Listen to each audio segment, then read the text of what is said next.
Най-накрая един готин, красив ром да влезне в къщата на Big Brother.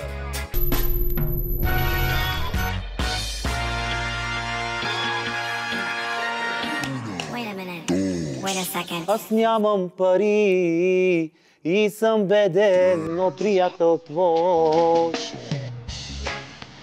Най-накрая един готин, красив ром да влезне в къщата на Big Brother.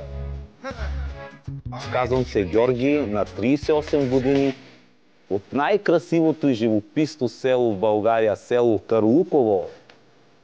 Не съм от тези цигани, които дърпат, правят, занимават се с други работи. Работил съм дюнери в Холандия, строителство във Франция. Но Господ ми е дал дарбата да пея и да забавлявам хората. Дори земята да гори. Гарантирам, че в къщата няма да се влюбя. Жена ми е най-красивата, най-готината.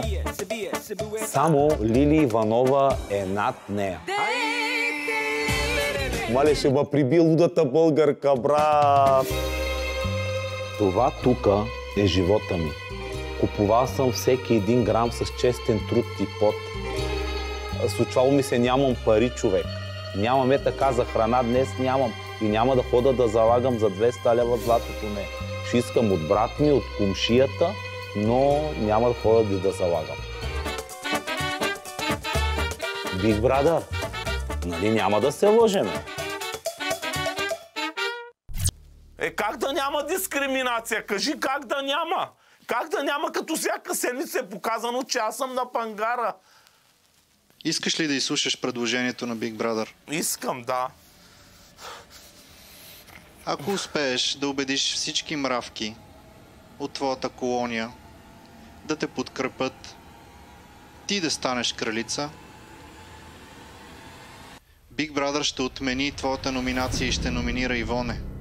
Няма как да ги таковам. Ти ще получиш имунитет. Big Brother ще ти даде разменна монета, с която да търгуваш. Ако успееш тайно от Ивоне да убедиш всички мравки от твоята колония да те подкрепят, Big Brother ще върне 40% от общия бюджет. Действай. Окей, благодаря. Това се нарича преврат. Жив е той, жив е, там на Балкана. Потънал в кърви лежи и пъшка. Юнак с дълбока на гърди рана. Юнак в младост и в сила мъжка. На една страна захвърлил пушка, на друга сабя, на 2 струшена. Очи тъмнеят, глава се люшка.